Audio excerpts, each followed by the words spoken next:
বিসমিল্লাহির রহমানির রহিম। Hello everyone, আসসালামু আলাইকুম। তোমাদের এখানে ছবির ডি ইউনিটের পরীক্ষার ফলাফল প্রকাশিত হয়েছে, ঠিক আছে।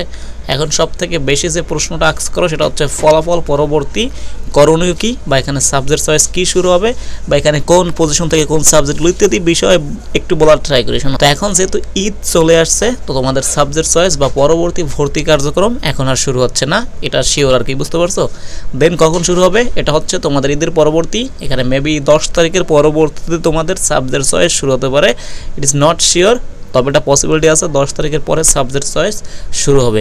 এবং সবগুলো ইউনিটের মেবি একসাথে হবে না, যেরকম জগন্নাথ বিশ্ববিদ্যালয়ের ক্ষেত্রে এখানে সবগুলো একাত্র হচ্ছে, এরকম হবে না, আলাদা আলাদাভাবে হবে। এবং তোমাদের ডি ইউনিটের সাবজেক্টের ক্ষেত্রে খুবই ইম্পর্টেন্ট কিছু এখানে কী আছে, বিষয় আছে। যেরকম যারা এখানে সায়েন্স থেকে অ্যান্সার করছো, তোমরা যারা ম্যাথ অ্যান্সার করছো, তোমাদের সাবজেক্ট পাওয়ার পসিবিলিটি বেশি থাকবে। যারা ইকোনমিক্স অ্যান্সার করছো, ম্যাথ যারা অ্যান্সার করছো, তাদের পসিবিলিটি, ঠিক আছে। ফার্স্ট অফ অল যদি আমি উপর থেকে সাজাই, মানে যাদের পসিবিলিটি বেশি, মানে পিছন থেকে, সেটা হচ্ছে সায়েন্স এবং ম্যাথ অ্যান্সার করছে।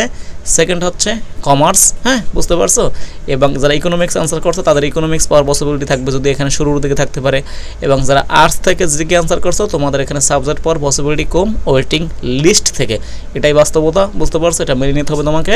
তো অবশ্যই তো এখানে সাবজেক্ট চয়েস কারা কারা দিবে আর কি, অবশ্যই অলমোস্ট যারা এখানে মেরিট আসছে সকলের সাবজেক্ট চয়েস দেওয়া উচিত। কারণ আমি যেটা শুরুতে বলে আসছি, এবার গতবারের সাথে কম্পেয়ার করলে বিষয়টা ঠিক হবে না, কারণ এবার অনেক আগে এক্সামটা হচ্ছে। অন্য বছর আমরা দেখছি এখানে যে এক্সামটা অনেক পিছনে, মানে সবার পরে হচ্ছে, এবার উল্টো সবার আগে হচ্ছে, লাগে এখনও আর ইউ এর পরীক্ষা বাকি, ঠিক আছে, রাবির পরীক্ষা বাকি, তারপরে এখানে ঢাবের এখানে ব্যবসা সি ইউনিট, এটা মেবি আবার পরীক্ষা হবে।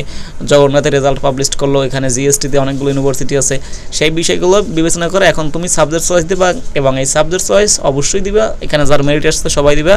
এবং এটার জন্য তোমাকে টাকা পয়সা পে করতে হবে না, ঢুকবা এখানে ওয়েবসাইটে, হ্যাঁ ঢুকে তুমি টেনে টেনে এখানে যে ক্রমটা আছে সেটা সুন্দর করে সাজিয়ে সাবজেক্টটা দিয়ে ফেলবা। আরও একটু বলে, ডি ইউনিটের ক্ষেত্রে সাবজেক্টগুলো খুবই ভালো চট্টগ্রাম বিশ্ববিদ্যালয়ে।